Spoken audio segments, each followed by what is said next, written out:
Weakness of attitude becomes weakness of character. Hey, how's it going? Thanks for joining me for another episode of Bitcoin and Coffee. I'll be your host, Eugene Forrest. So what are we looking at today with these crazy cryptocurrency markets? Well, man, we got a little slap in the face today, it seemed like. I mean, it's red. Ugh, not exactly what we wanted. We had seen some slow, steady build in green. Seems like we just fell right back down. Right where we were, right? I mean, nothing's really changed. I mean, if you took a little profit up there at, I mean, where we got, I guess, I don't know. I didn't make no money on it. In other words, it seems like, look at the same. Got Bitcoin coming in at $6,398. Not sure how I feel about it, but hey, it is what it is. I don't really care. I guess I'm not going to stress about it. I'm going to go to the junkyard today and see if I can't get me a transmission and make some money a different way. So Bitcoin's down about 5.6%. Not a big deal. Hopefully it'll turn around. Still got my eye on the future. The technology's still sound and hasn't changed, so don't freak out.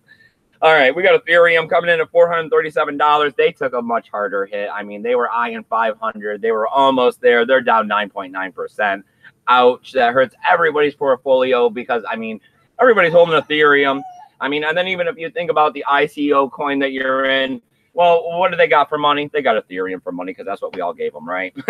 All right, so next we got Ripple hanging out 44.9 cents. They're down 6%, not hurting quite as bad as Ether just took it. Not as bad, though. I mean, they've been there, 40, 50 cents.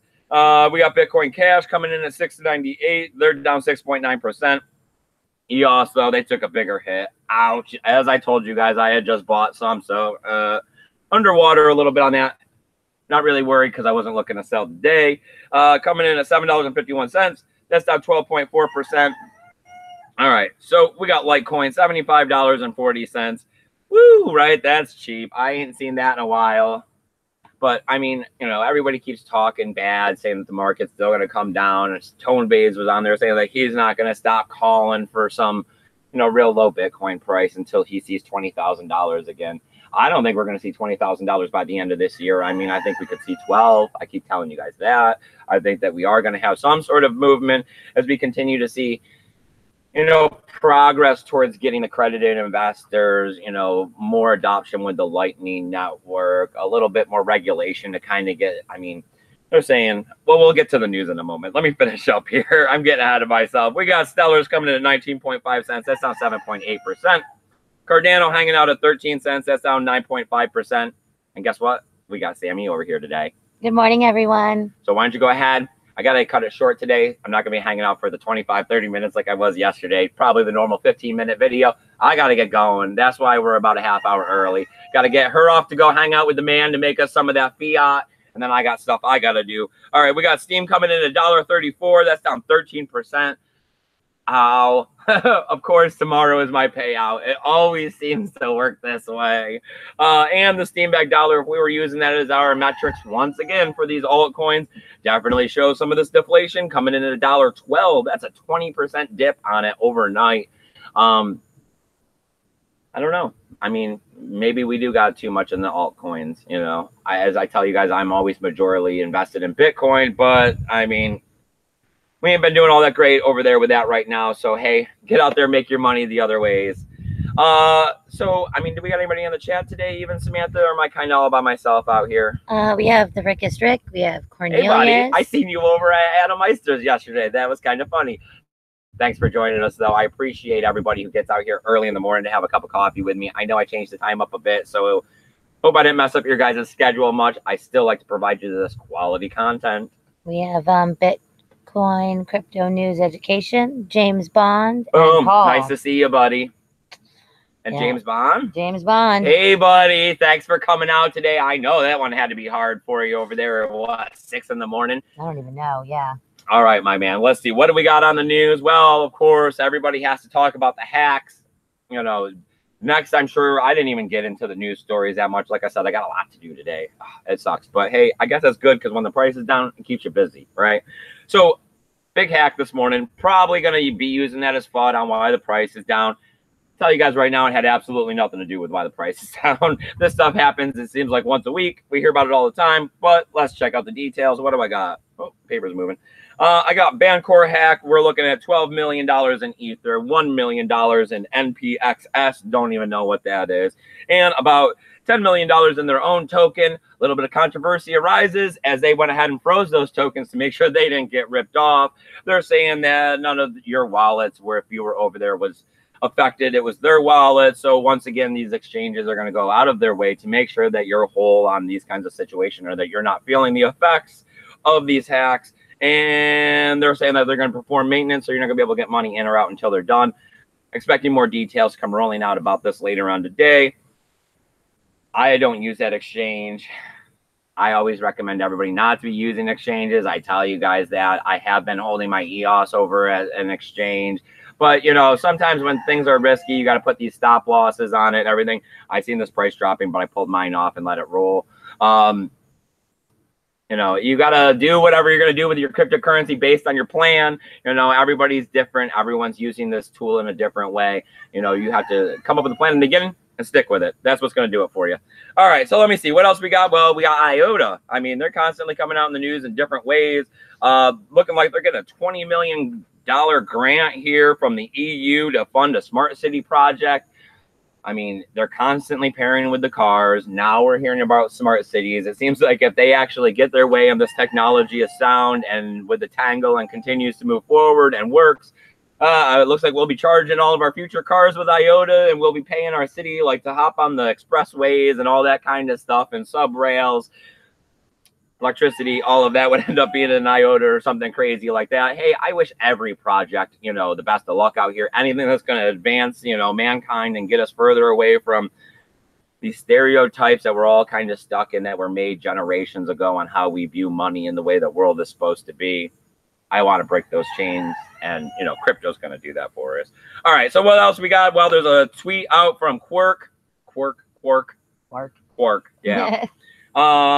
I mean, it's a test net, so, I mean, main net's better, but, you know, they always can get some good number out of it. But we're looking at like 10,000 transactions per second. I mean, boom, that's a little phenomenal. Out of 6,500 nodes, might take a little bit for them to generate that many nodes over on the main net. So, but hey, they're moving along. They're making some progress. I didn't actually check the price. I don't hold it, but it was big enough news to know that they're moving forward and that they're looking at some, you know, major scaling abilities. Because, I mean, we got 7 transactions per second on Bitcoin. You know, the reality of the situation is that that's all you get. That's why we're making the Lightning Network, and that is constantly growing. So don't get flooded out by the situation. All right, what else have we got? Well, we got half of ICOs. They're pretty much dying within 4 months. You know, personally, I wonder who's out there even investing in ICOs. I mean, they say do your due diligence. They say everywhere that you got to do your research into this. You got to look into who's backing it. You got to look into the white paper. You got to understand it completely. Well, if you're smart enough to be doing all of that, why are you investing in these projects? Because, I mean, I'm not really even all that smart, and I can tell right off the bat not to be investing in half of these. You know, I mean, there's been some that have lured me in, and I thought about it. You know, they look good. They sound like you can make some money off of it. But then when you stop and you take a step back and you look at it, you're like, why am I going to throw my Bitcoin or Ethereum at this? I'd rather just hold it. I mean, why am I going to go to a secondary asset when the first is, you know, much further along in its development and doing much better instead of these gambles? You see how the coins don't make it. You see how they're scams. You see how they get ripped off. And then you see that if they didn't run away and they actually make it to market, that 4 months later, half of them are gone. So, I mean, what is your percentage of actually getting in one and then not getting flooded out in a way where you're selling at a loss in some way? You know, it's a lot more stressful, I guess I would say. Maybe that's why I steer clear of it. You know, I try to live a stress-free life. You know, I enjoy the small stuff. All right, so the title of the story, you guys, right? Banks holding crypto, right? Woo, that's what we want to be here. And maybe some of these U.S. banks will be catching the fever here. We're looking at South Korean banks holding about $2 billion in crypto. We knew it, right?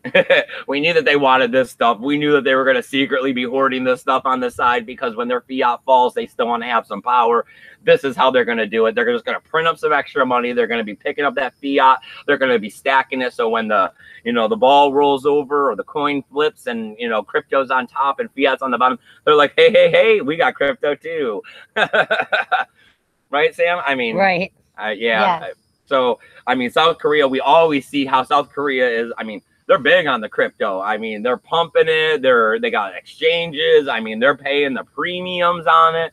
So of course their banks are going to be the smartest ones to be the first out there to start trying to put this stuff in their accounts. I mean, they can see that the people want it, so therefore they're going to want it.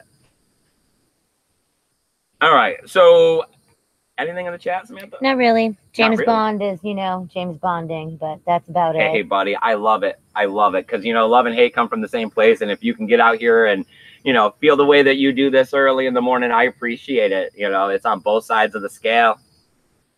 Can't have yin without yang. And I guess I'm just so happy. That's what makes people like you, the other side of my coin. Anything from anybody else? I see Cornelius was out there. Man, I appreciate you getting out here this morning. And the Rickiest Rick, we talk about you sometimes, me and my brother and Samantha, about your awesome lifestyle and how we're envious a bit. And we think that we break free of the grid. But, I mean, props to you, my man. Oh, JT Irby just got here and says, good morning. Boom. Thanks for coming over, buddy. I appreciate you getting out here and having a cup of coffee. All right. Well, I mean, if you guys don't got no questions for me, but you know what you can do? You can shoot me those emails at the help desk. It's eugeneforrest20@gmail.com. I mean, that's the best thing I got for you. You know, I can come out here and I can talk to you guys and I can get in the chat and answer your questions and stuff. But if you really want to start figuring out something and you can't find it, shoot me the emails. We can go one-on-one if you want to on Hangouts until you get the concept. And you know what? The best part of all of this, it's not going to cost you nothing. No 0.1 Bitcoin, 0.01 Bitcoin, you know, to know what I know. You know, I love cryptocurrency. I never want to see bad happen to anybody. I believe in the best things in the world, you know, come from helping others. So if I can help you, then I'm helping crypto. I'm helping mankind. Bam, I'm doing my job, and I can't do any better than that. All right. So, I mean, it's spelled down below if you can't figure it out. But you know what else down below? All kinds of tools, links, affiliation. I mean, there's donational addresses if you want to help support the channel. But hey, if you don't want to, no big deal. The other way you says August 8th is the next payout. So let's see how that goes. If you guys got the Brave browser, I think they're giving out 15 free tokens that you can pass off to content creators. Wink, wink, wink. I mean, I would do it for somebody. I've been using the Brave browser. I picked up the 15 tokens. So all the videos I'm watching, I got it set to pay it all out in the next 30 days. It don't hurt. Just a little clicking. Mess around with it. It's fun. JT Irby says he didn't know that we were early. And earlier, Bitcoin Crypto News Education was saying that maybe you should tweet, like, if we're going to do it early. Because YouTube doesn't apparently like to notify everybody of everything all the time. I know. I've come across this idea of trying to figure out how to preemptively post what time I'm going to be doing the show at, because I tried for the 9:30 Eastern Standard Time. But, I mean, life gets in the way, right? We can't always have what we want when we want it.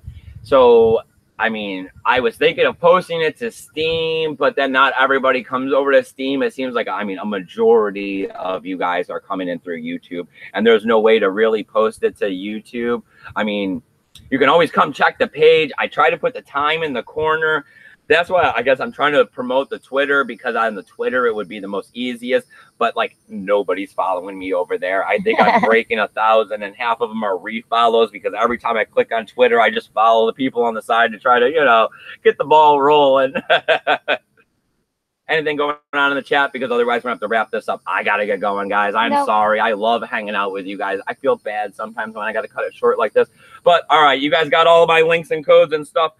The most important thing of all, though, is you got to do everything you can to keep this Bitcoin safe, because it's going to be the future. Don't worry about the price today. Don't get stressed out about all the fun and drama. Sound technology for a sound future. So keep it safe.